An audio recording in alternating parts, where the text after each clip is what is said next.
They say the people closest to you have the most power to hurt you. I never believed that until the night I discovered my own children had been slowly killing me. What I thought was love turned out to be something far more dangerous. And I wasn't their first victim. Before we continue, I request that you please let me know where you are watching from. It helps me know how far my stories are reaching. Now, let's get back to today's story. The phone buzzed on my kitchen counter at 6:47 p.m. on a Tuesday. I glanced at the screen and saw Garrett's name. But when I answered, I heard my son's voice speaking to someone else. "Dad's getting worse faster than expected," Garrett was saying in that clinical tone he used for quarterly reports. "Mom's old heart pills are working better than we hoped. Becca, are you getting this?" My hand froze on the phone. Eleanor never had heart problems. She died from complications after her long illness 6 months ago, never took heart pills in her life. The message continued for another few seconds. Background noise, Garrett clearing his throat. Then the line went dead. I walked to my bathroom cabinet. The pill organizer Eleanor had bought me sat on the second shelf. Tuesday evening's compartment held 2 pills. One white oval tablet, my blood pressure medication. One small round pill, pale yellow with tiny markings. I'd been taking that yellow pill every night for 3 weeks. Garrett had picked up the prescription after my last doctor's appointment, said it would help with the fatigue I'd been experiencing since Eleanor's funeral. Under the bathroom light, I could see the markings clearly. They were wrong. Completely different from what should be there. I opened the prescription bottle and shook out one of the remaining pills. Different shapes, different colors, different markings entirely. The pill in the bottle was white and oblong. The pill in my compartment was yellow and round. 43 years as a forensic accountant teaches you to spot discrepancies. This was fraud. I counted the remaining pills. 12 left. The bottle had contained 30 pills 3 weeks ago. If I'd been taking 1 per day, there should be 9 left. But there were 12. Someone had been substituting pills while keeping my actual medication in the bottle to maintain the proper count. I researched the yellow pill's markings online. Basic over-the-counter pain reliever. I'd been taking simple headache pills every night for 3 weeks, while someone convinced me it was prescription medication. But that wasn't the worst part. The worst part was what Garrett had said. Working better than we hoped. My phone buzzed. A text from Becca. "Dad, how are you feeling tonight? Any dizziness or confusion? Love you." She'd never asked about dizziness before. Never mentioned confusion. I typed back. "Feeling fine, sweetheart. Just tired." Her response came immediately. "Make sure you take your evening pills. They're really important for your recovery." Recovery from what? I hadn't been sick. Yet for 3 weeks, my children had been insisting I needed medication. Garrett volunteering to manage my prescriptions. Becca calling every evening to remind me to take my pills. So helpful, so concerned, so charming. I tried to remember my appointment with Dr. Brennan 3 weeks ago. Garrett had driven me, said he wanted to discuss my ongoing health concerns privately. I'd waited while they talked in the hallway. When Dr. Brennan returned, he'd seemed different, more serious. Asked about memory lapses and energy levels. Normal responses for a 70-year-old man who'd just buried his wife. But Dr. Brennan had nodded gravely, made notes, written a prescription for additional support. Garrett had taken it to the pharmacy and returned with everything already organized. "Just want to make sure you don't miss any doses, Dad. These new pills are really important." I trusted him. My phone rang. Becca's name appeared. "Hi, Dad. Just calling to check on you. Did you take your pills yet?" "Not yet. Just finishing dinner." "Oh, good. Make sure you take them with food. It helps." "Helps with what?" "Over-the-counter pain relievers didn't need food." "Becca, remind me what these new pills are for?" A pause. Brief, but noticeable. "For your heart, Dad. Remember? Dr. Brennan said your blood pressure was elevated." My blood pressure had been normal. "Are you feeling confused again? You asked me the same question yesterday." I hadn't asked her anything yesterday. We'd barely spoken. "Well, make sure you get those pills in you. They're really helping with your energy levels." Her voice had shifted. Less bright. More controlled. "Now go take those pills and get some rest. I'll call you tomorrow." She hung up before I could respond. Outside, Mrs. Polk was walking her terrier past my front window, same time as always. Normal evening in a normal neighborhood. Except nothing was normal anymore. I opened the medicine cabinet and scanned the shelves. My blood pressure medication sat on the top shelf where I'd left it. But there was something else. A bottle I didn't recognize, pushed toward the back. I pulled it forward and read the label. Eleanor Thorne, deceased. The prescription was dated 8 months ago, 2 months before Eleanor died. Strong heart medication for serious cardiac conditions. Eleanor had never mentioned heart problems. Never took heart medication.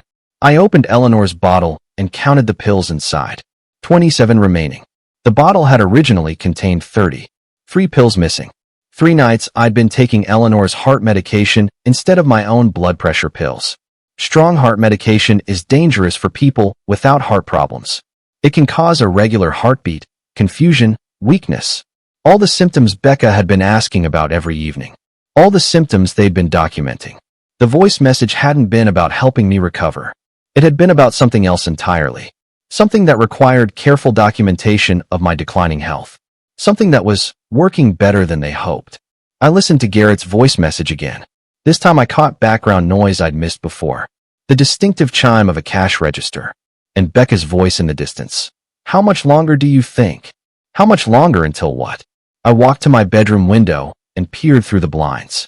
Garrett's BMW was parked 3 houses down, engine running. He was watching my house. At 8:23 p.m. on a Tuesday night, my son was sitting in his car outside my home, waiting for something. Waiting to see if the pills had worked. The pills that weren't in my evening organizer anymore. I stayed at the window watching Garrett's car for 20 minutes. The engine kept running. He wasn't going anywhere. Finally, I stepped back and turned on the television, volume loud enough that he'd hear it from the street, creating the illusion of a normal Tuesday night routine. But I was thinking about patterns. In 43 years of forensic accounting, I'd learned that criminals always follow patterns. They can't help themselves. They always leave traces, always repeat behaviors, always make the same fundamental mistakes. I pulled out a legal pad and started writing down everything from the past 3 weeks. Day 1. Garrett drove me to Dr. Brennan's office. Private conversation in the hallway. New prescription for additional support. Day 2. Garrett returned with pills, organizer already loaded. Day 3. First call from Becca asking about symptoms. Any dizziness, Dad?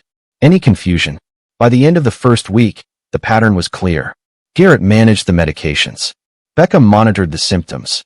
They were working as a team, dividing responsibilities like a business operation. Which made sense. Garrett was an investment banker. Becca sold real estate. They understood project management and timelines. The question was, what was the desired outcome? 3 sharp knocks on the door. Dad? It's me. Garrett's voice, cheerful and concerned. I was driving by and saw your lights on. Thought I'd check on you. Driving by. His bank was 12 miles in the opposite direction from his apartment. I opened the door. Garrett stood on my front porch in his work suit, tie loosened. His smile looked practiced. How are you feeling tonight? Fine. Just watching the news. Good, good. He stepped inside without being invited. Did you take your evening pills? The same question Becca had asked. They were coordinating their check-ins. Not yet. Still digesting dinner. You want to take them with food? He walked toward my kitchen like he owned the place. I'll get you some water. I followed him, noting how he moved with complete familiarity. How he knew exactly where I kept everything.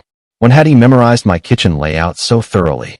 Actually, Garrett, I had a question about these new pills. He paused with his hand on the refrigerator door. What kind of question? Dr. Brennan never really explained what they're for. He opened the refrigerator and pulled out a water bottle, twisted off the cap. His movements were deliberate, buying time. They're for your blood pressure, Dad. Your levels were elevated at your last appointment. My blood pressure had been normal, but I'm already taking blood pressure medication. This is a different type. It works better for people in your situation. What situation is that? Another pause. Garrett's mask was slipping, the easy charm becoming more forced. Your age, Dad. Your stress levels since Mom died. Dr. Brennan thought you needed additional support. He walked to my bathroom and returned with my pill organizer. Set it on the kitchen counter and opened Tuesday evening's compartment. Empty. Where's your pill, Dad? I was examining it earlier. Must have set it down somewhere. His eyes narrowed slightly. You were examining it? Just curious about the markings. The markings don't matter, Dad. What matters is that you take them consistently. He opened Eleanor's old pill bottle and shook out a single tablet. Here, take this one instead. I stared at the pill in his palm. This came from Eleanor's prescription bottle. The bottle she'd never used for heart problems she'd never had. Where did that come from? Your medicine cabinet. Dr. Brennan must have given you a backup supply. Dr. Brennan had done no such thing. Garrett, I need to ask you something directly. Sure, Dad. But his posture had changed. Less relaxed. More guarded. Why do you and Becca keep asking about dizziness and confusion? Are you expecting me to experience those symptoms? We're just worried about you. But you ask about specific symptoms. Every day? Like you're monitoring something. His charm mask slipped further. I could see calculation in his eyes now. Cold assessment of how much I knew and how much danger that represented. Dad, I think you might be overthinking things. Grief can make people paranoid. I'm not paranoid, son. I'm analytical. This isn't work, Dad. This is your health. Exactly. My health. My body. My decisions. I set the water bottle down. I think I'll skip the pills tonight. The temperature in the room dropped 10 degrees. Garrett's charm mask didn't just slip, it shattered completely. What remained was ice-cold control. You can't skip them, Dad. Dr. Brennan was very specific about the dosage schedule. Dr. Brennan works for me, not the other way around. Actually, given your recent confusion and memory problems, Dr. Brennan thinks you might need someone to help manage your medical care. There it was. The real conversation. What kind of help? Legal assistance. Someone with power of attorney to make healthcare decisions when you're not thinking clearly. I'm thinking perfectly clearly right now. Are you? Because you seem confused about your medication. You're asking the same questions over and over. Yesterday you forgot we had dinner plans. We'd never had dinner plans. Garrett, I want you to leave now. I can't do that, Dad. Not when you're in this state. What state? Agitated. Paranoid. Refusing medical treatment. He pulled out his phone. I think I should call Becca. And maybe Dr. Brennan. I realized what was happening. This wasn't just about medication. This was about documentation. Every conversation, every refusal, every moment of resistance was being recorded as evidence of my declining mental state. Put the phone away, son. I'm calling for help. I said put it away. Dad, you're scaring me. This isn't like you. But it was exactly like me. The real me. The me they were trying to eliminate. Garrett, I know what you're doing. He stopped dialing. What am I doing? You're poisoning me. The words hung in the air between us. No taking them back now. Garrett stared at me for a long moment. Then his expression changed completely. The last traces of warmth disappeared from his face. That's a very serious accusation, Dad. It's a very serious crime. Do you have any proof of this, poisoning? I thought about the substituted pills. The empty prescription bottle. The voice message. Did I have proof? Or just suspicions? I have enough. No. You have paranoid delusions. You have grief-induced psychosis. You have an elderly man's confusion manifesting as conspiracy theories about his loving family. He was building his case in real time. Every word chosen for maximum legal impact. Get out of my house, Garrett. I don't think I should leave you alone in this condition. Get out. Now. He didn't move. Just stood in my kitchen holding his phone, watching me with those cold, calculating eyes. That's when I heard the sound that changed everything. A key turning in my front door lock. Becca's voice echoed through the hallway. Dad? Garrett? I saw both cars outside. Garrett smiled. Not the warm smile he'd been wearing earlier. Something colder. More satisfied. In here, Becca. Dad's having one of his episodes. I heard her heels clicking across my hardwood floor. She appeared in the kitchen doorway wearing her real estate blazer, hair perfectly styled despite the late hour. Her expression shifted from concern to alarm. What's wrong? You sounded worried on the phone. On the phone. Garrett had called her while I'd been confronting him. Dad's refusing his medication, Garrett said. He's making accusations. Saying we're trying to harm him. Becca's face transformed into a mask of pure victimhood. Her eyes filled with tears. Her voice broke when she spoke. Oh, Dad. We're just trying to help you. Are you? Because it doesn't feel like help. What does it feel like? Her voice was soft now. Therapeutic. Like she was speaking to a confused child. It feels like manipulation. The tears started flowing. Real tears, which made them more dangerous than fake ones. Not guilt or remorse. Frustration. Do you have any idea how hard this has been for us? Watching you decline since Mom died. Trying to figure out how to help you without hurting your pride. She walked to my kitchen table and sat down heavily. We've been researching facilities, Dad. Nice places where you'd be safe. Where trained professionals could make sure you take your medications and don't fall downstairs at 3 in the morning. Facilities. She was talking about nursing homes. I haven't fallen down any stairs. Not yet. But Dr. Brennan says your balance problems are getting worse. I didn't have balance problems. I'd never mentioned balance problems to Dr. Brennan. What else did Dr. Brennan say? That you're showing early signs of cognitive decline. That you need supervision. Garrett moved to stand behind Becca's chair, his hand on her shoulder in sibling solidarity. We don't want to take away your independence, Dad. But we have to think about your safety. My safety. Their inheritance. Same thing, apparently. I'm perfectly safe in my own home. Are you? Because yesterday you called me asking where Mom keeps the car keys. Mom's been dead for 6 months, Dad. I'd never called her asking about car keys. Eleanor's car had been sold weeks after the funeral. That didn't happen, Becca. See, Garrett said quietly. He doesn't remember. This was their system. Create events that never occurred, then use my denial as proof of memory problems. Build a case for incompetence using fabricated evidence. I remember everything perfectly clearly. I remember that you've been managing my medications without my consent. I remember that you've been asking me about symptoms I don't have. I remember that you've both been lying to me for weeks. Becca's tears stopped abruptly. Her victimhood mask slipped just enough for me to see the calculation underneath. Dad, you're scaring us. Good. You should be scared. Why would you want to scare your own children? Because you're trying to kill me. Becca and Garrett exchanged a look. Quick, but loaded with meaning. They were communicating without speaking. That's a terrible thing to say, Becca whispered. It's a terrible thing to do. Garrett stepped forward. Dad, I think we need to call Dr. Brennan. Tonight. This is an emergency. You're having paranoid delusions. I looked at my children standing in my kitchen, united in their concern for my mental health. All of it performance. All of it lies. Get out of my house. Both of you. We can't do that, Becca said. Not when you're like this. Garrett was already dialing. Dr. Brennan? It's Garrett Thorne. I'm sorry to call so late, but we have a situation with my father. I could hear Dr. Brennan's voice through the speaker. He's refusing medication, making paranoid accusations, showing signs of severe agitation. Yes, we're with him now. No, I don't think he's safe alone tonight. This was happening too fast. They'd moved from subtle manipulation to open intervention in an hour. Something had accelerated their timeline. What changed? I asked. Becca looked at me with genuine confusion. What do you mean? 3 weeks ago you were patient. Taking your time. Tonight you're rushing. Something changed. What was it? The confusion in Becca's eyes shifted to panic. Nothing changed, Dad. But I could see it now. The slight tremor in her hands. The way she kept glancing at Garrett. You made a mistake. That's what changed. The voice message. Both of them went completely still. What voice message?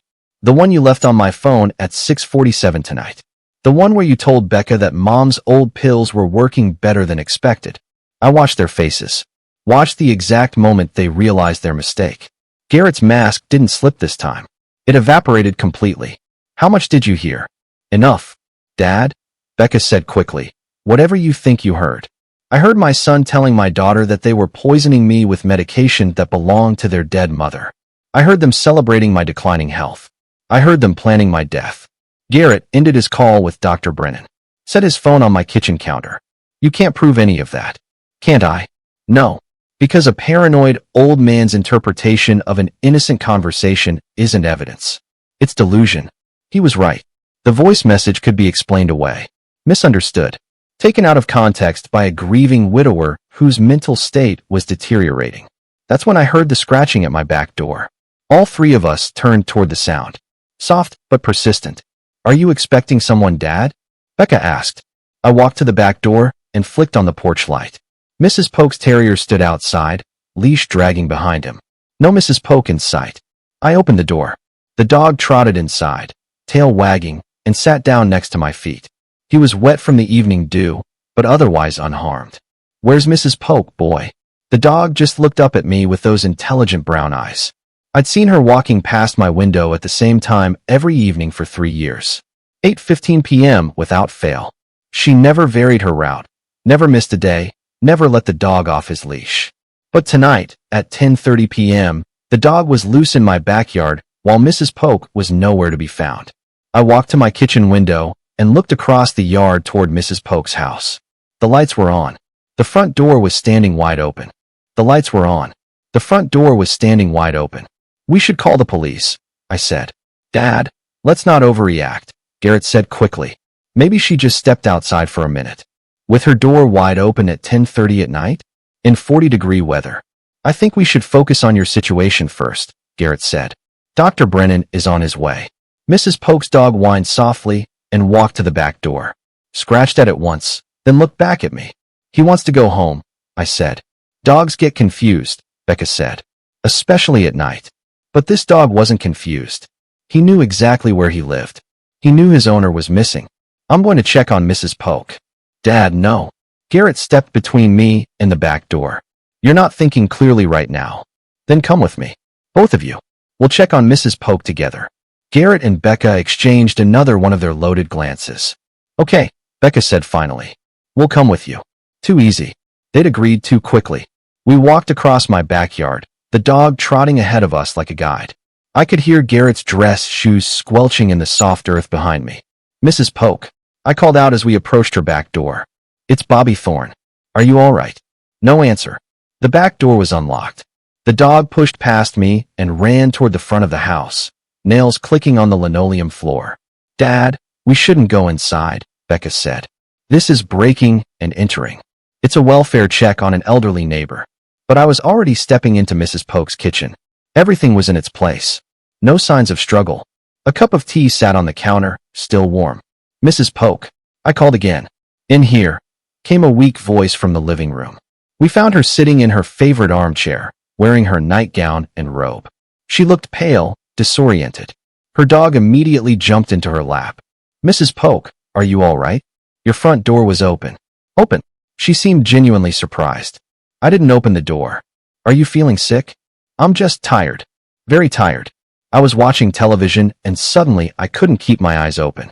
I knelt down beside her chair. When did this start? An hour ago? Maybe 2? I'm not sure. Time feels strange. Behind me, I heard Garrett's voice, quiet but urgent. Becca, we need to get Dad out of here. Mrs. Polk, have you taken any medication tonight? Just my usual pills. Same as always. What time did you take them? 7 o'clock. Right after dinner. Same time every night. Same as always. Same time every night. Routine-oriented people, like Mrs. Polk, don't suddenly become disoriented without cause. What do your pills look like? Small. White. Round. Any changes recently? New prescriptions? No, nothing new. Dr. Brennan refilled everything last week. Dr. Brennan. The same doctor who'd been manipulated into changing my medication. Mrs. Polk, where do you keep your pills? Kitchen counter. In the little organizer. I walked to her kitchen. Found the pill organizer next to the teacup. Wednesday's compartment was empty. I opened Tuesday's compartment. One small white pill remained inside. Dad, what are you doing? Becca appeared in the doorway. I held the pill up to the light, squinting at the tiny markings. Different letters than what should be there. This isn't her usual medication. How could you possibly know that? Because I helped her organize her pills last month when she sprained her wrist.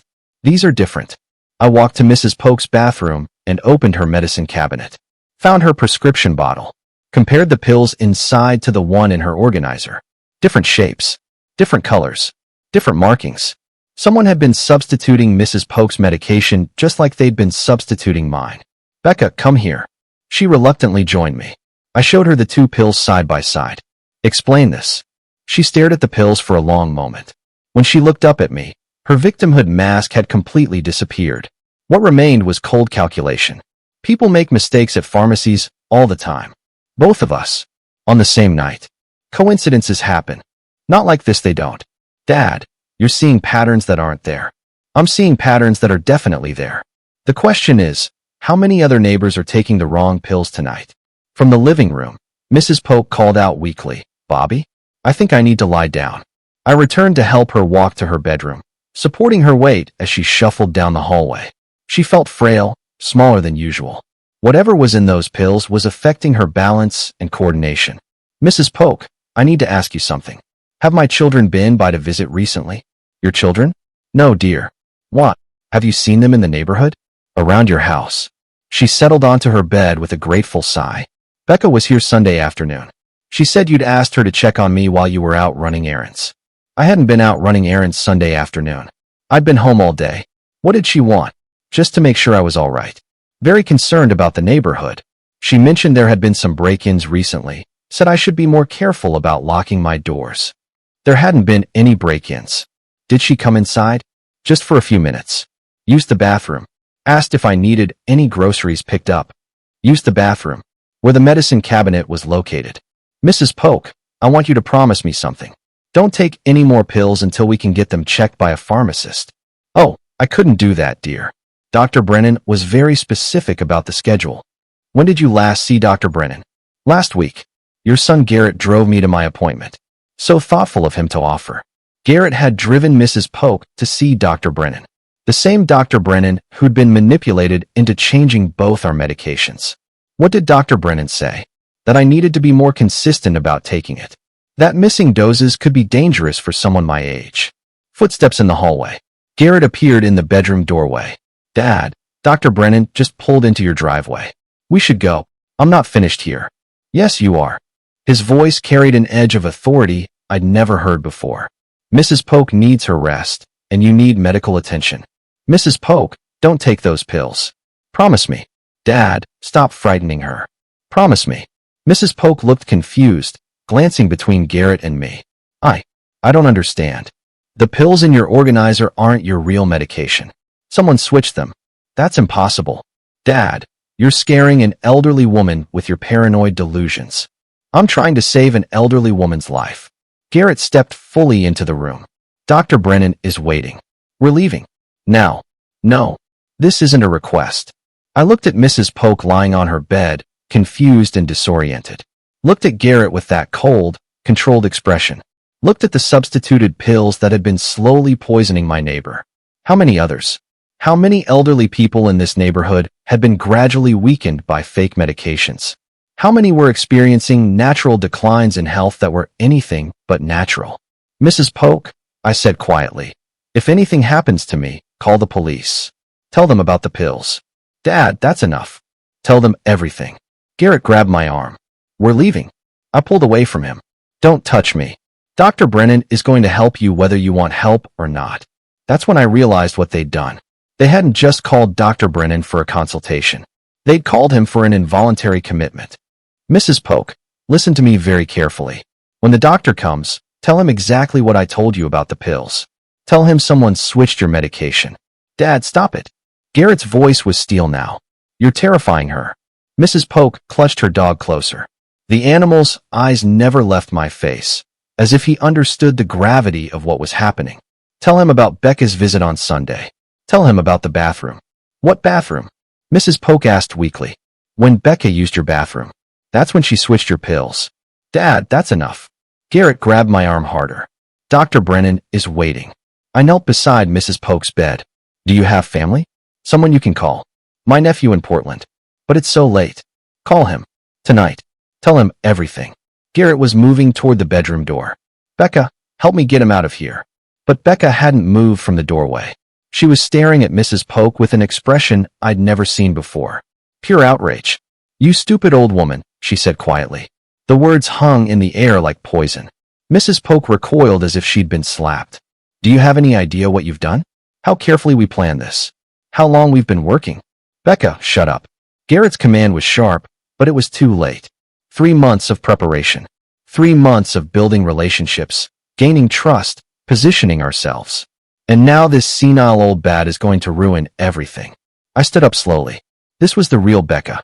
Someone capable of systematic deception and calculated harm. How many others? I asked. She turned that rage on me. How many others what? How many other neighbors? How many elderly people have you been poisoning? We haven't poisoned anyone, you paranoid old fool. We've been helping people transition. Transition to what? To a better place. Somewhere they don't have to worry about managing their own affairs. Garrett moved toward Becca, alarmed. Stop talking. Why? He already knows. It's over anyway. It's not over until it's over. Look around, Garrett. We had a timeline. We had a plan. And now we have chaos. I realized something that made my blood run cold. This wasn't their first time. The careful coordination, the systematic approach, they'd done this before. Who else? Which other families? Becca laughed without humor. Families? You think we limit ourselves to families? What does that mean? It means there's a whole world of lonely old people out there, Dad. People with no one to look out for them. People who trust the nice young couple who brings them groceries. My legs felt weak. I sat down heavily on the edge of Mrs. Polk's bed. How many? Does it matter? They're all better off. Safe in facilities where they belong. And their money? Their property. Someone has to manage their affairs. You're stealing from them.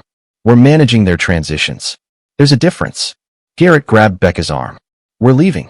Now. Why? So we can pretend this didn't happen. Because there's no evidence of anything except an old man's paranoid delusions. But I was already thinking ahead, calculating what they'd done and how they'd covered their tracks. Dr. Brennan. He's part of this. Dr. Brennan is a concerned physician monitoring the cognitive decline of several elderly patients, Garrett said. Patients who've been showing signs of confusion and inability to care for themselves. Patients you've been drugging. Patients who've been taking medication prescribed by their doctor. Medication that sometimes has unfortunate side effects. The perfect system. Create the symptoms, document the decline, provide the solution. All with medical legitimacy. How long have you been doing this? Neither answered. How long, Becca? She looked at me with those cold, furious eyes. Long enough to know that old people die, Dad. With or without our help. We just make the process more efficient. Mrs. Polk whimpered. Her dog jumped down and positioned himself between her and my children, hackles raised. The dog knows, I said. The dog is a dumb animal, Becca snapped. Animals can sense danger. They can smell predators. We're not predators. We're problem solvers. You're murderers. We're facilitators. We help people transition from independence to appropriate care. The clinical language. They'd rationalized everything, turned it into a service rather than crimes. Who pays you? Pays us. Becca looked genuinely confused. Someone's financing this operation. Someone with access to nursing facilities, legal systems, medical records. This isn't just you two working alone. Garrett and Becca exchanged a look. This time, I saw something new. Fear. Dad, you're imagining things again. Am I? Because this is too sophisticated for a banker and a real estate agent. This requires medical knowledge, legal expertise, institutional connections. You have partners. We don't have partners, Becca said, but her voice had lost conviction. Then who taught you how to substitute medications without killing people outright? Who showed you how to manipulate doctors? Who gave you access to nursing facilities? The fear in their eyes was growing. Whatever they were afraid of was bigger than getting caught by police. Dad, we need to go, Garrett said quietly. Dr. Brennan is waiting, and we don't want him to think you've become violent. Violent. Another word for their documentation. Mrs. Polk, when we leave, lock your doors. Don't let anyone in except the police. She's not calling anyone, Becca said. Are you Mrs. Polk? Mrs. Polk didn't answer. Because if you did call someone, they'd ask questions about how you ended up with the wrong medication. Questions about your recent visitors. Questions about your mental state. The threat was crystal clear. Cooperate, or end up exactly where they'd been planning to put me. Mrs. Polk's dog growled low in his throat. A warning sound I'd never heard from the usually gentle animal. Even the dog knows you're dangerous, I said. The dog is protecting its territory. No, the dog is protecting his pack. He knows Mrs. Polk is in danger. I stood up from the bed. We're leaving now, but I'll be back tomorrow to check on Mrs. Polk. And if anything happens to her, anything at all, I'll know who's responsible. Tomorrow you'll be in a secure medical facility getting the help you need, Garrett said. Will I? Dr. Brennan has already signed preliminary evaluation forms. Based on tonight's episode, he's recommending immediate intervention. What episode? The episode where you broke into a neighbor's house, terrified an elderly woman with paranoid accusations, and refused medical treatment. They had it all planned. Every word, every action, every consequence. Except one thing. Mrs. Polk's dog was still growling, still positioned protectively, still showing every sign of an animal that recognized mortal danger. And I realized something that changed everything. The dog had been loose in my backyard for a reason. Mrs. Polk wasn't as helpless as she appeared. The dog's escape wasn't an accident. It was a message. She'd trained that animal for 3 years to never leave her side. Tonight she'd sent him to find help. Mrs. Polk, did you let Charlie loose on purpose? Her eyes met mine. A slight nod. Almost imperceptible, but there. What are you talking about? Becca demanded. Nothing. Just wondering how the dog got out. But it didn't happen. Not with Mrs. Polk. Not with Charlie. I'd watched them for 3 years. That dog walked at heel without a leash. Perfect obedience, perfect trust. Tonight she'd broken that pattern because she needed help. We're leaving, Garrett said. Dr. Brennan has been waiting long enough. I walked to her bedside table and picked up the small notepad she kept there. Wrote quickly while Garrett and Becca watched. What are you writing? Becca asked. Just a note. In case she needs to remember what we discussed. I showed her the notepad. Feel better soon, Mrs. P. Bobby T. Harmless. Innocent. But I'd written something else on the page underneath, pressing hard with the pen. A message that would show up as indentations after I tore off the top sheet. There, I said, handing Mrs. Polk the notepad. Something to remember our visit. She took it with shaking hands. Our eyes met again. This time I saw understanding. We walked back across the yards in silence. Garrett and Becca flanked me like guards escorting a prisoner. Dr. Brennan's sedan was parked in my driveway. I could see his silhouette talking on his phone. Dr. Brennan, Garrett called out. Thank you for coming so late.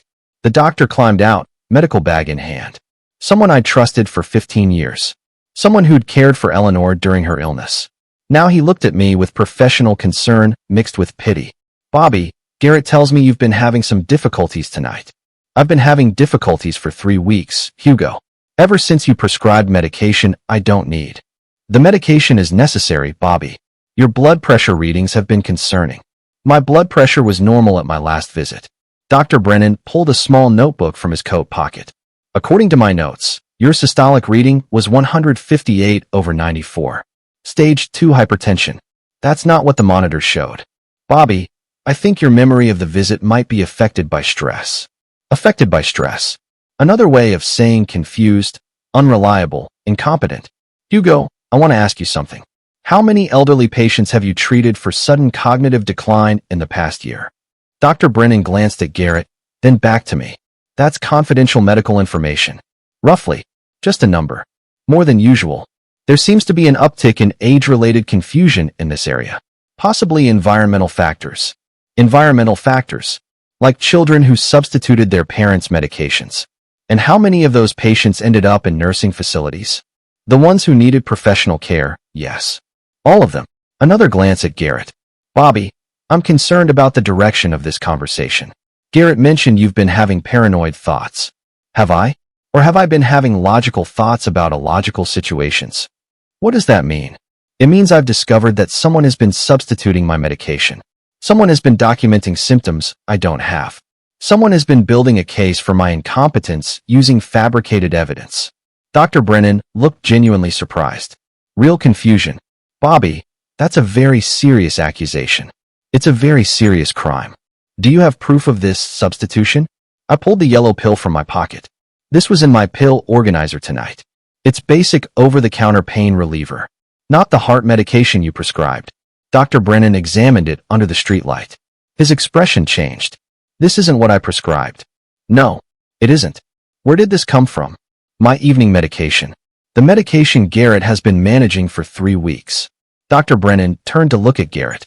Garrett, can you explain this? Dad's been confused about his medications. Sometimes he takes the wrong pills by mistake. This isn't a mistake, Garrett. This is a completely different medication. Maybe the pharmacy made an error. The pharmacy doesn't stock over-the-counter medications in prescription bottles. Silence stretched between us. Dr. Brennan looking from the pill to Garrett to me. Garrett and Becca frozen. Me waiting to see which way the doctor's loyalty would fall. Hugo, I need you to think about something. How many of your elderly patients have family members who've suddenly become very involved in their medical care? Family members who drive them to appointments, manage their medications, report concerning symptoms? Dr. Brennan's face was thoughtful now. Family involvement is generally positive, Bobby. Usually yes. But what if the family has financial motives? What if the symptoms they're reporting aren't real? What if the medications they're managing aren't the medications you prescribed? That would be... He stopped himself. That would be what? That would be medical fraud. Elder abuse. Attempted murder. The words hung in the night air like an indictment. Yes, I said. It would be. Garrett stepped forward, his charm mask sliding back into place. Dr. Brennan, I think Dad's paranoia is worse than we initially thought. He's constructing elaborate conspiracy theories.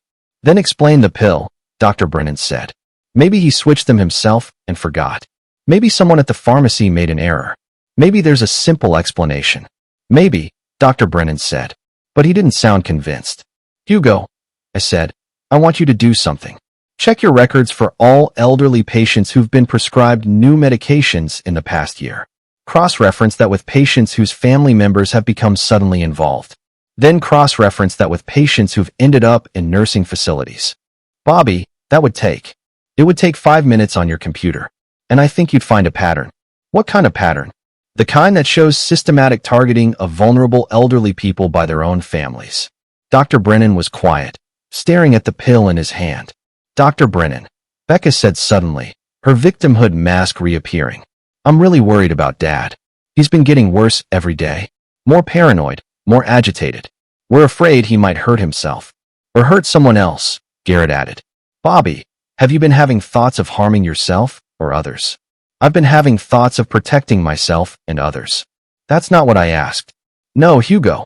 I haven't been having thoughts of harming anyone. But I have been thinking about calling the police. About contacting the medical board. About hiring a lawyer. Becca's victimhood mask slipped just enough for me to see the calculation underneath. Dad, you're scaring us. Good.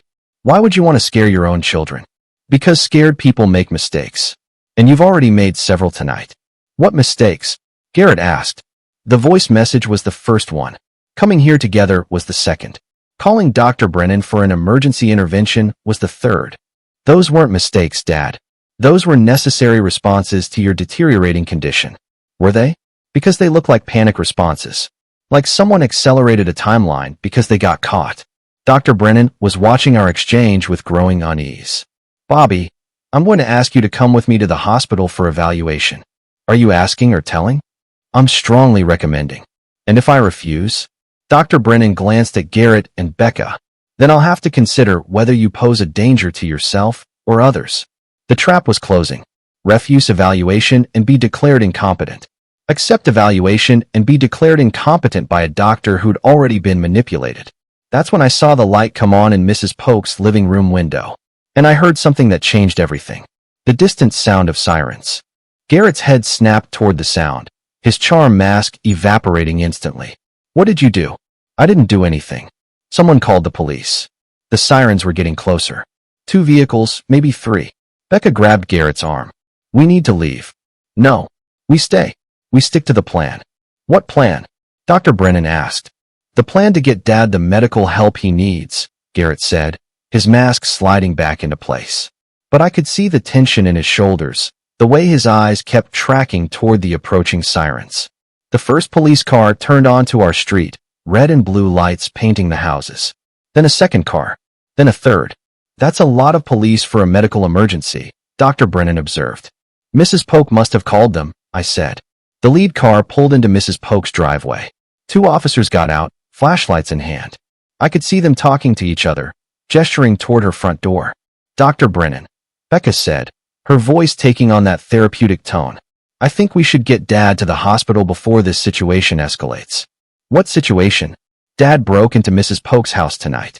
He terrified an elderly woman with paranoid accusations. I didn't break in. The door was unlocked. You entered without permission. The officers were at Mrs. Polk's front door now, one knocking, the other speaking into his radio. The door opened, and I could see Mrs. Polk silhouetted in the light, talking rapidly, gesturing toward my house. She's telling them about the pills, I said. She's telling them about your erratic behavior, Garrett corrected. Is she? Because from here it looks like she's showing them something. Something small she's holding. Dr. Brennan squinted across the yards.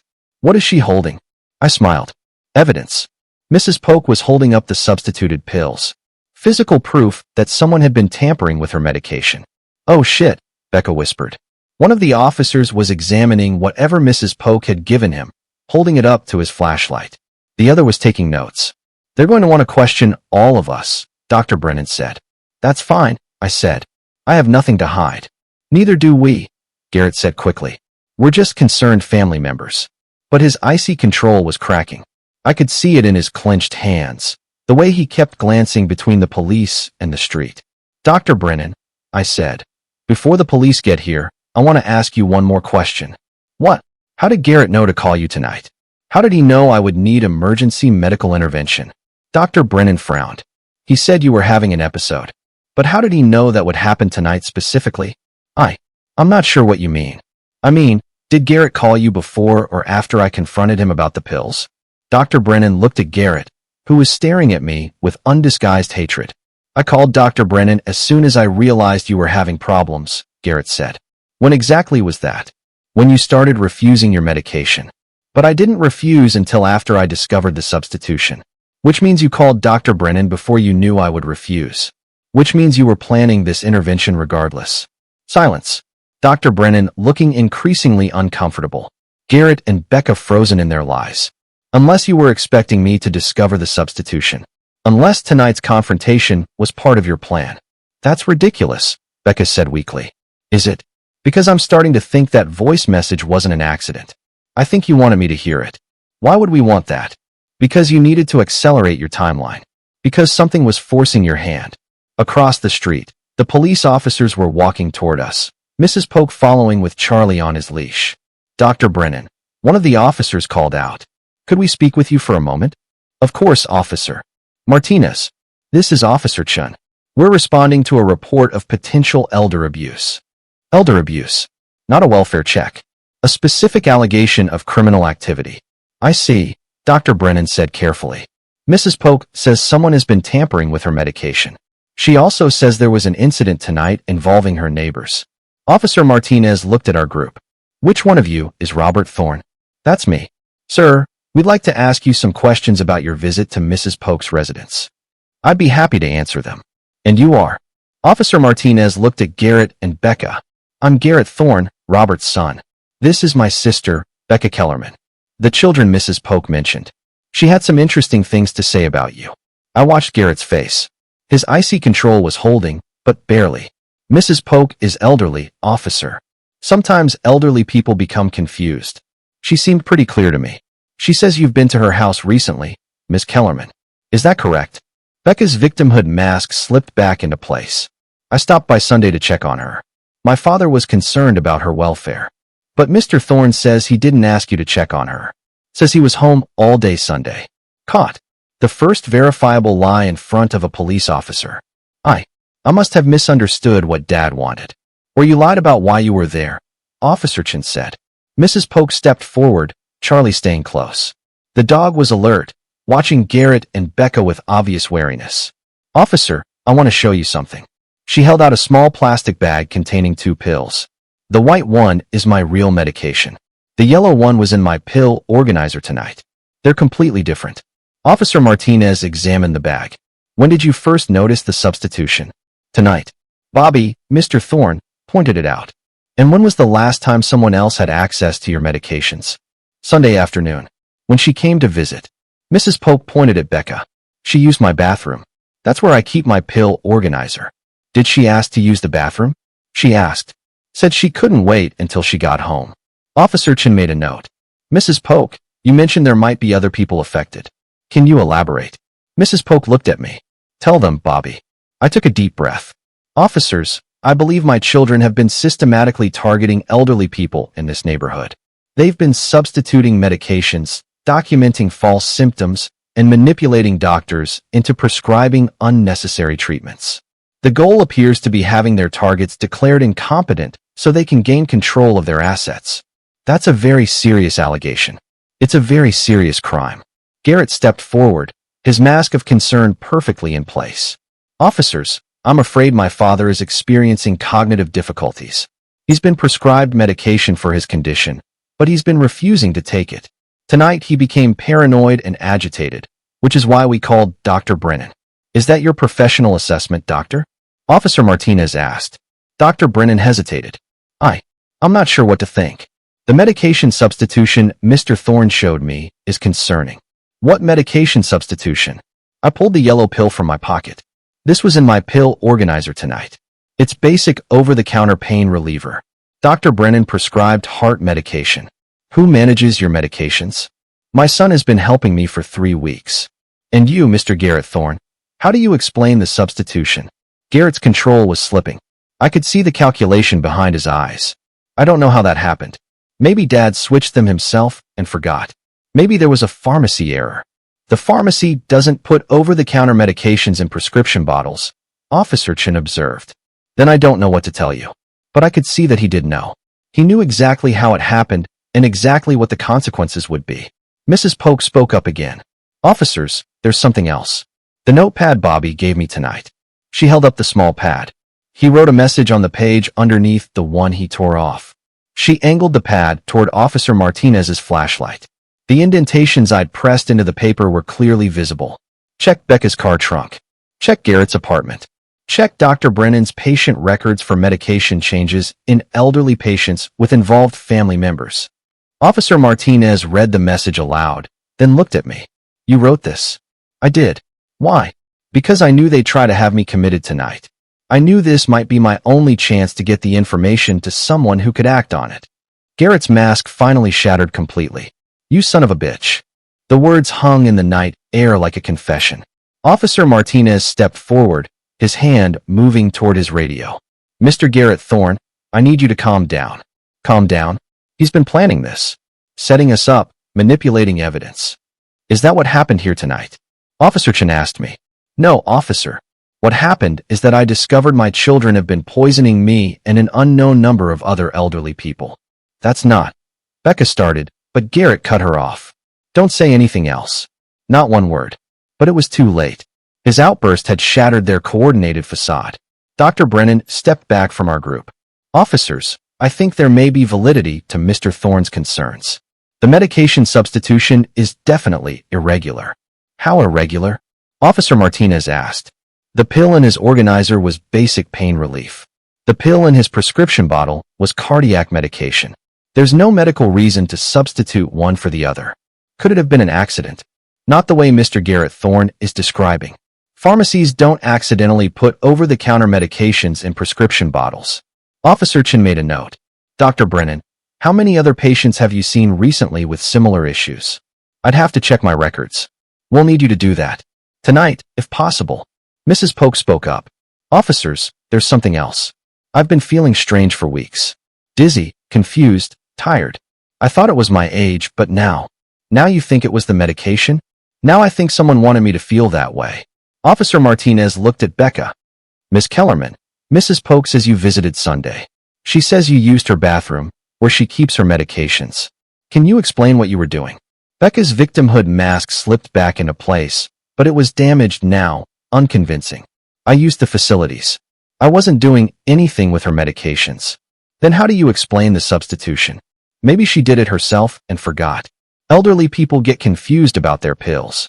But as she said it, she glanced at Mrs. Polk with barely concealed contempt. Mrs. Polk's dog noticed. Charlie growled softly and moved closer to his owner's legs. The dog doesn't like you, I observed. Officer Chin looked between us. Mr. Thorne, you mentioned other people might be affected. Do you have specific names? I have suspicions about a pattern. Dad doesn't have anything, Garrett interrupted. He has paranoid theories based on his failing memory. Mr. Garrett Thorne, Officer Martinez said firmly, I'm going to ask you to let your father speak. My father isn't competent to speak for himself. That's why we called Dr. Brennan. Is that your professional opinion, Doctor? Officer Chin asked. Dr. Brennan shifted uncomfortably.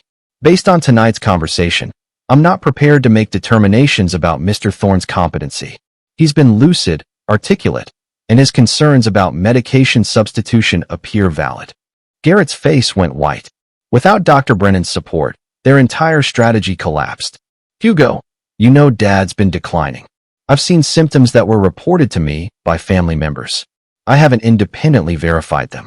You prescribed medication based on those reports. I prescribed medication based on clinical presentation and family history. But if that family history was fabricated, Dr. Brennan didn't finish the sentence. That's when we heard a car door slam. All of us turned. A woman was getting out of a silver SUV. Even in the dim streetlight, I could see she was young, maybe 8 or 9. She ran toward our group, her voice high and excited. Mommy! Mommy! Becca went rigid. Maddie? What are you doing here? Uncle Klaus said I could come see Grandpa. He said you were having a family meeting. Maddie, Becca's daughter. My granddaughter. What was she doing here at 11:30 at night? Klaus appeared from behind the SUV, jogging to catch up. Tall, receding hair, wearing scrubs under a winter jacket. He must have come straight from the hospital. Becca, I got your text. Is everything? He stopped when he saw the police officers. What's going on? Nothing that concerns you, Garrett said quickly. My wife texted me that there was a family emergency involving her father. That concerns me. Officer Martinez stepped forward. Sir, could we get your name? Klaus Kellerman. This is my daughter Maddie. Becca is my wife. Dr. Kellerman, I presume? Mrs. Kellerman mentioned you're in the medical field. Orthopedic surgery, yes. Maddie had run to me and wrapped her arms around my waist. Grandpa, are you okay? Mommy said you were sick. I knelt down to her level. I'm fine, sweetheart. Just talking to some nice police officers. Why are there police officers? They're helping us figure some things out. Maddie looked around at all the adult faces, her 8-year-old mind processing the tension.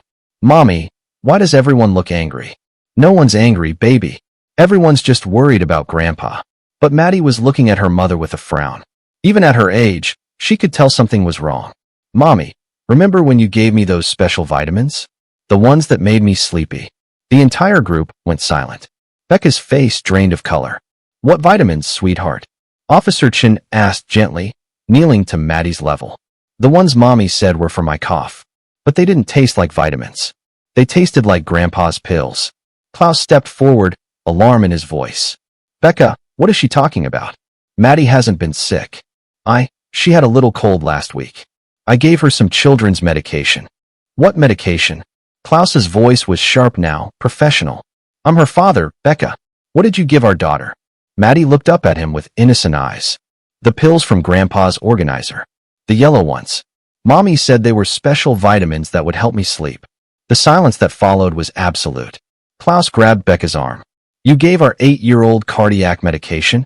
It was just a small piece. Just to help her sleep when she was restless. Cardiac medication can kill a child, Becca. Even a small dose. She was fine. Nothing happened. Nothing happened because you got lucky.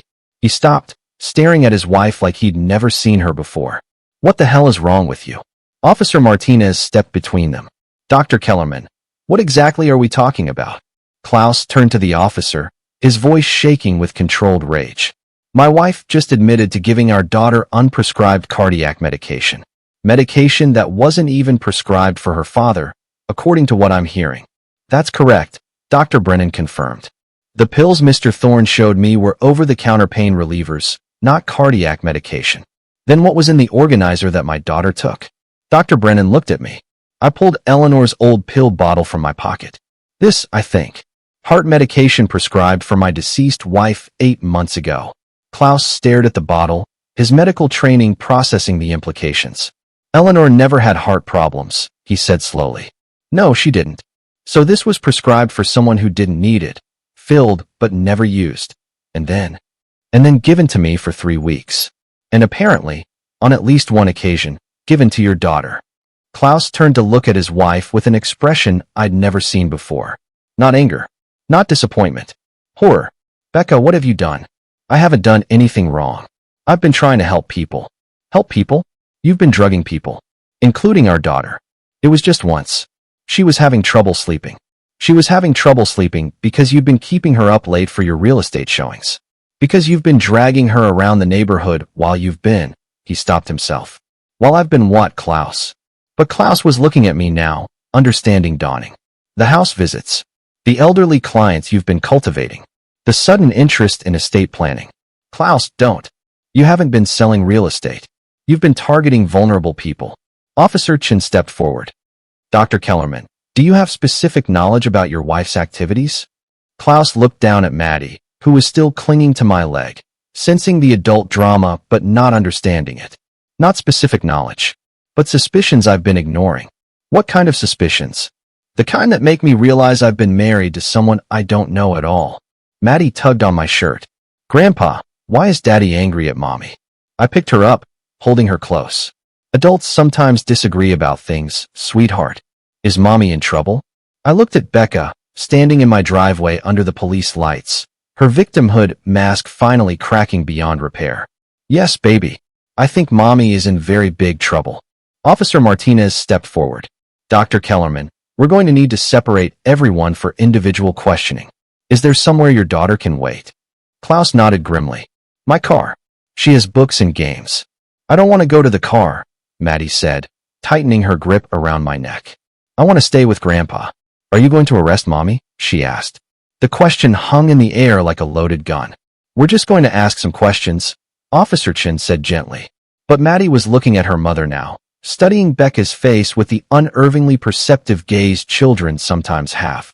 Mommy looks scared, like when she breaks something and tries to hide it. Becca's victimhood mask flickered. For just a moment, I saw pure panic underneath. I'm not scared, baby. Just tired. But your hands are shaking.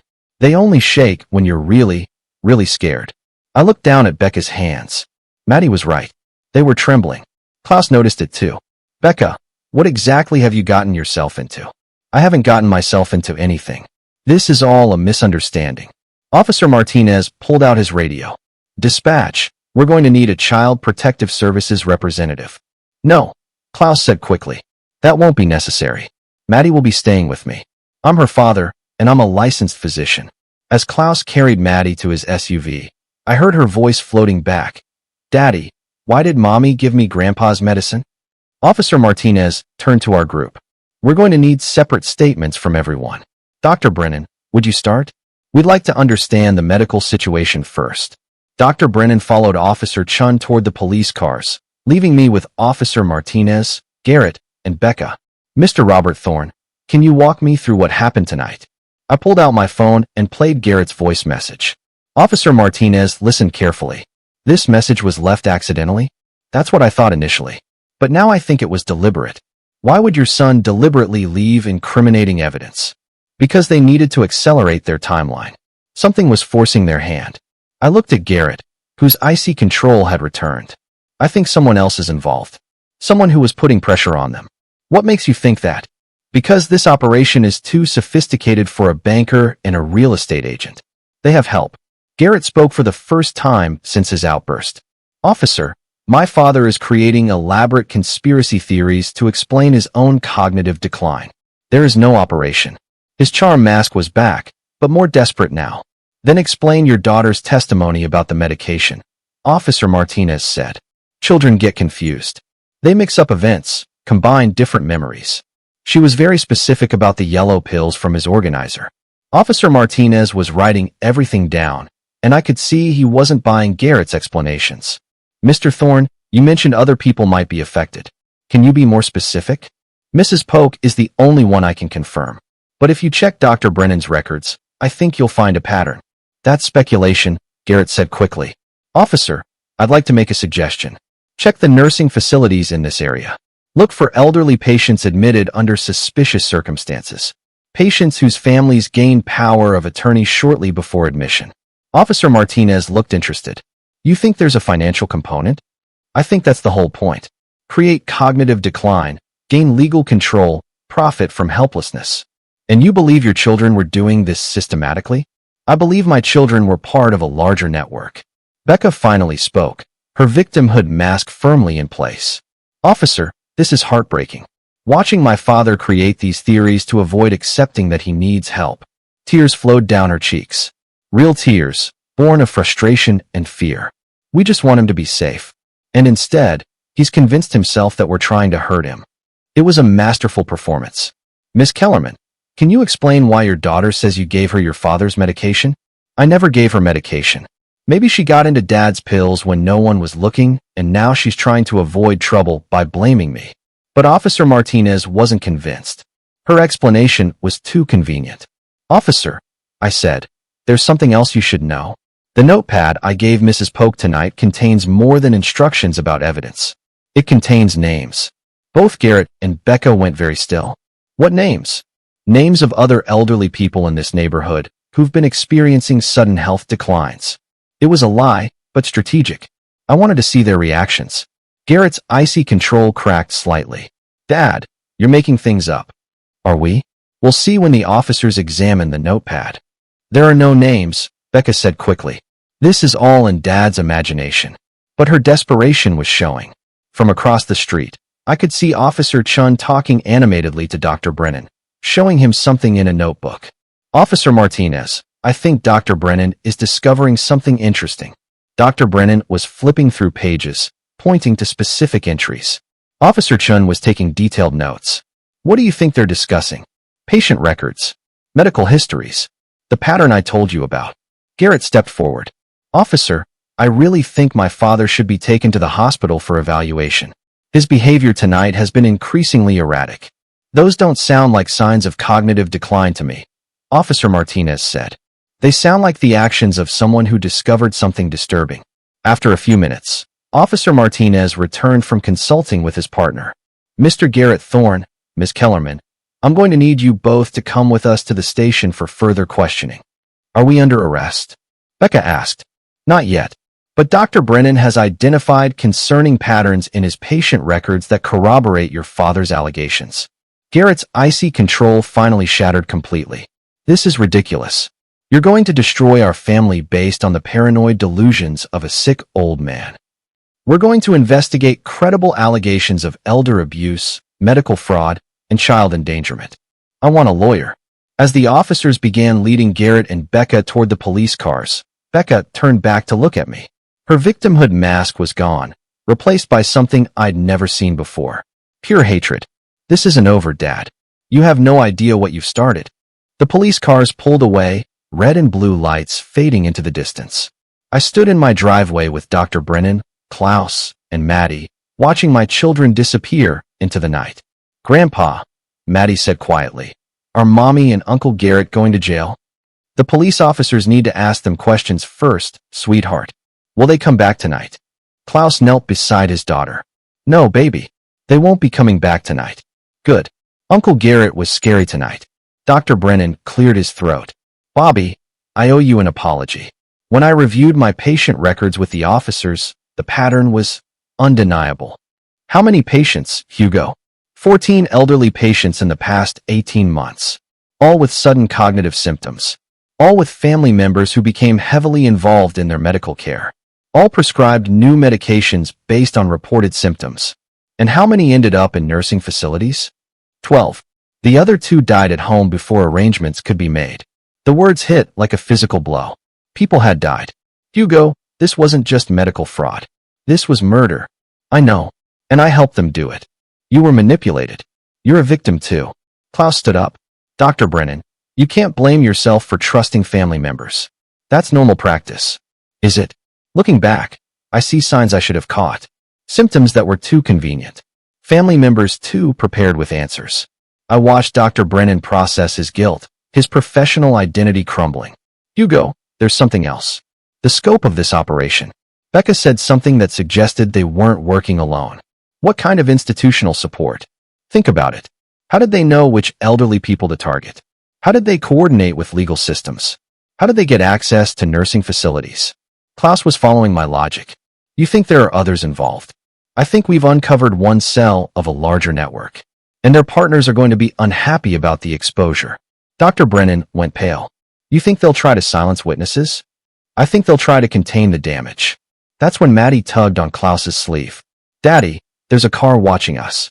We turned to look where she was pointing. A dark sedan was parked 3 houses down, engine running, headlights off. How long has that car been there? Klaus asked. It came right after the police cars left, Maddie said. I saw it in the mirror. The car was positioned to watch my house while maintaining distance. Professional surveillance. We should call the police, Klaus said. But even as he spoke, the sedan's headlights came on. The car pulled away and disappeared around the corner. They know we saw them, I said. Klaus picked up Maddie. It's okay, baby. We're going home now. Dr. Brennan, I think you should be careful for the next few days. If there are other people involved, they're going to be concerned about what you might tell police. You think I'm in danger? I think anyone who can expose the broader network is in danger. That includes you, me, Mrs. Polk, and possibly Klaus. Why Klaus? Because he's Becca's husband. He might know things he doesn't realize he knows. Klaus looked troubled. There have been inconsistencies. Late nights, she couldn't explain. Client meetings at odd hours. Client meetings or partner meetings? Before Klaus could answer, my phone rang. The number was blocked. Hello, Mr. Thorne. I think we need to talk. The voice was male, middle-aged, unfamiliar. Who is this? Someone who's concerned about tonight's situation. Someone who thinks there might be room for a mutually beneficial arrangement. I put the phone on speaker. What kind of arrangement? The kind where everyone walks away with their best interests protected. I'm not interested in protecting anyone's interests except the people your organization has been victimizing. A pause. Mr. Thorne, I think you may have misunderstood the complexity of the situation you've stumbled into. Have I? This isn't just about your children. This is about a network of professionals providing valuable services to families dealing with difficult transitions. Services like murdering elderly people for their money. I can see you're upset, but cooperation serves your interests better than confrontation. Is that a threat? It's an observation. Your children are in custody. Your granddaughter is vulnerable. Your neighbor, Mrs. Polk, is quite frail. Accidents happen to people who don't understand their place. Dr. Brennan grabbed my arm. Bobby, hang up. But I wanted to understand what we were really up against. What exactly are you proposing? A meeting. Tomorrow evening. Somewhere quiet where we can discuss resolution. And if I refuse, then you'll discover just how extensive our network really is. How many people in this community depend on our services? How many professionals have relationships with our organization? They had people everywhere. Judges, doctors, lawyers, facility administrators. I need time to think about it. Of course, but don't take too long. Some situations deteriorate quickly when they're not properly managed. How will I reach you? You won't. We'll reach you. Tomorrow evening at 7 p.m. Be ready. The line went dead. We stood in my driveway staring at my phone. Jesus, Klaus whispered. What have we gotten ourselves into? A war, I said. Maddie looked up at her father with worried eyes. Daddy, what's a network? It's when a lot of people work together, baby. Are they the bad people?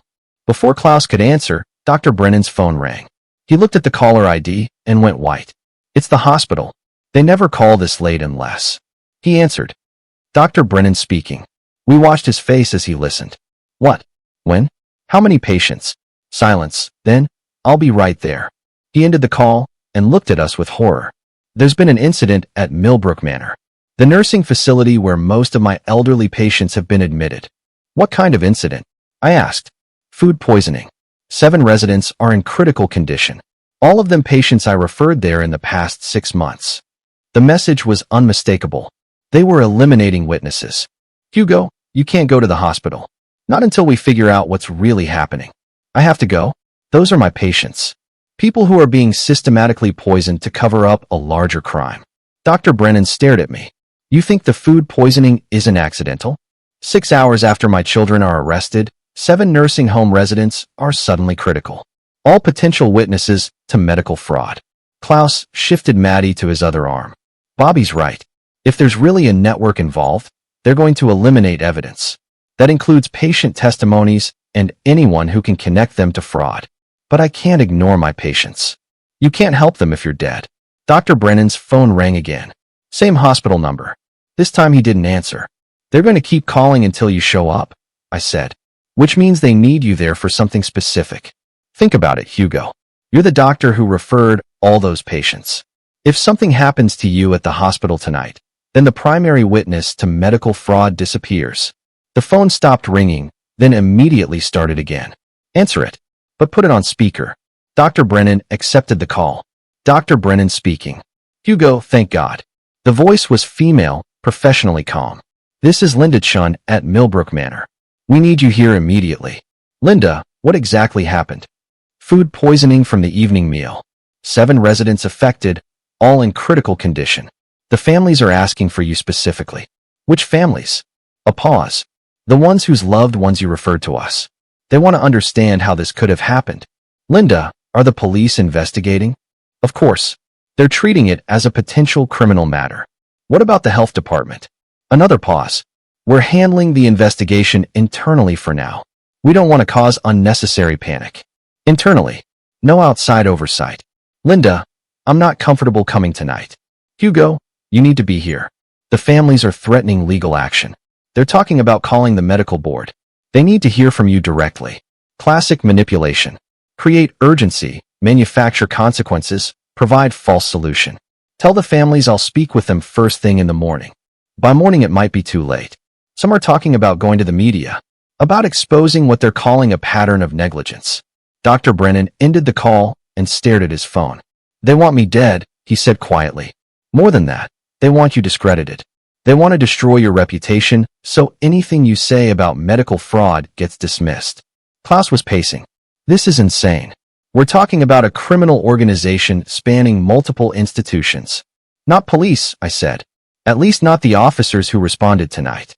If they were part of the network, Garrett and Becca wouldn't be in custody. Maddie spoke up from Klaus's arms. Daddy, I'm hungry. The comment reminded us it was past midnight, that we'd been dealing with this for hours. We should go inside, I said. Figure out our next move. Is that safe? Klaus asked. They're watching all of us now. At least inside we can control the environment. We walked toward my front door. As I reached for my keys, I noticed something. The porch light was off. I'd left it on when we went to check on Mrs. Polk. But now the bulb was dark. Someone's been here. I pulled out my phone and turned on the flashlight.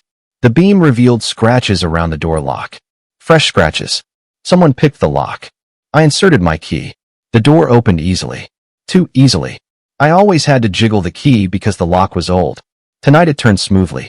Someone oiled this lock. We stepped inside. I flicked the light switch. Nothing happened. They cut the power, Klaus whispered. Or tripped the breaker. We moved through my house as a group.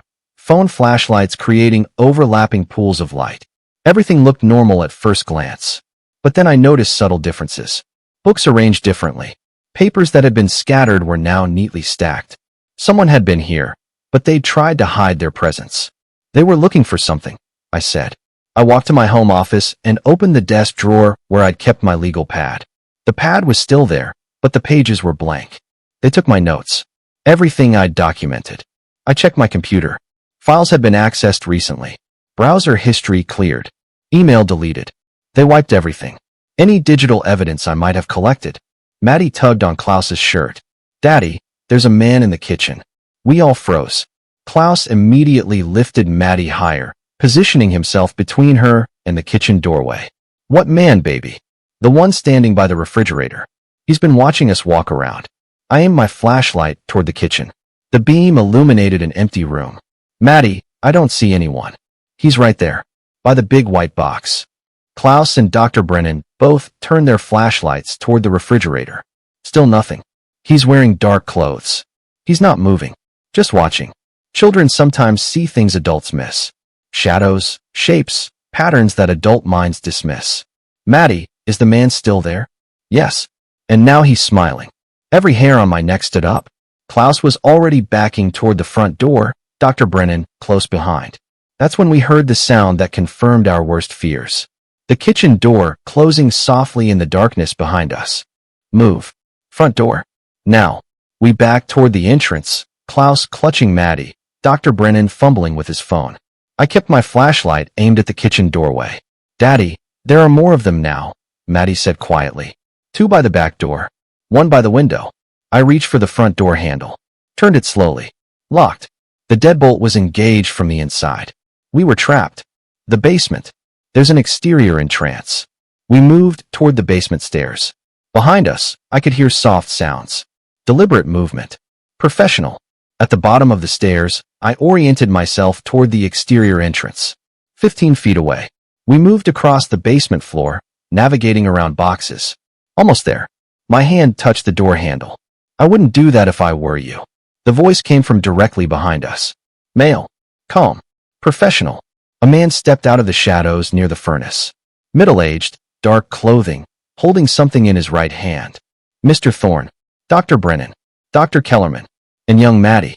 I apologize for the dramatic circumstances, but you've made discretion impossible. Who are you? Dr. Brennan asked. Someone who's been working very hard to maintain a beneficial arrangement. An arrangement your interference has seriously disrupted. The nursing home patients. You killed them. 7 elderly people experienced complications tonight. Tragic, but not unexpected given their conditions. No remorse. Just clinical assessment. How long have you been running this operation? 5 years. 43 facilities across 6 states. Hundreds of families helped through difficult transitions. Transitions. That's what they called murder. And the doctors? How many professionals are involved? Enough to ensure smooth operations. Doctors who understand geriatric medicine. Lawyers who specialize in estate planning. Facility administrators who prioritize compassionate care. Everyone benefits, Mr. Thorne. Families avoid trauma. Elderly people avoid indignity. Society avoids the burden of caring for people who no longer contribute. Complete rationalization. They'd convinced themselves they were providing a service. What about the money? Administrative fees for managing complex transitions. Someone has to coordinate care, handle paperwork, ensure proper placement. Someone has to profit from systematic murder. His expression didn't change. Mr. Thorne, you're not conducting an investigation. You're experiencing the final stages of a cognitive decline that will tragically claim your life tonight. Is that the story you're planning? Elderly widower, distraught over his wife's death, begins experiencing paranoid delusions. Accuses his loving children. Eventually suffers a fatal accident while confused. What about Dr. Brennan? Klaus. Maddie. Dr. Brennan was tragically killed in a car accident rushing to treat food poisoning victims. Dr. Kellerman and his daughter were unfortunately present when the confused elderly man became violent. Maddie whimpered against Klaus's chest. You won't get away with this, Klaus said. We've been getting away with it for 5 years. We have systems, procedures, people in key positions who ensure investigations conclude with appropriate findings. You've been building a case against me. We've been documenting a tragedy that unfortunately ends tonight. That's when Maddie spoke up. Mister, you're not very good at hiding. The man looked puzzled. What? You've been standing there the whole time, but you didn't notice the red light. What red light? Maddie pointed toward the corner. The one on Grandpa's camera. I'd forgotten about the security camera I'd installed 6 months ago. Motion activated, uploading automatically to cloud storage. The man's composure cracked for the first time. There's no camera system in this house. There's been one recording everything for the past 10 minutes. Including your confession to multiple murders. His cold professionalism evaporated. You're lying. Check the corner by the water heater. Small black device with a blinking red LED. He turned his flashlight toward the corner. The camera was there, red recording light clearly visible. It doesn't matter. Digital recordings can be corrupted. Cloud storage can be hacked. Can it? Because I sent copies to 3 different email addresses 20 minutes ago. Including one that belongs to a federal investigator. Another lie, but convincing. His mask of professional calm was completely gone. What remained was desperation. You're all going to die tonight anyway. Run, I said. Klaus bolted for the exterior door with Maddie. I heard it bang open, heard their footsteps on concrete stairs. The man raised his hand toward me. I dove sideways behind storage boxes as something metallic struck the concrete wall where I'd been standing. I scrambled toward the camera, reached up, yanked it from its mount, shoved it into my pocket. It's too late. The footage is already uploaded, already distributed, already in the hands of people who can't be bought. Silence from across the basement. Then footsteps moving rapidly toward the stairs. He was running. By the time I reached the house's main level, it was empty. Front door standing open, cold night air flowing through. Outside, Klaus was by his car with Maddie, talking rapidly into his phone. Police sirens approached from multiple directions. Dr. Brennan emerged behind me, shaken but unharmed. Is it over? He asked. No, it's not over. It's just beginning.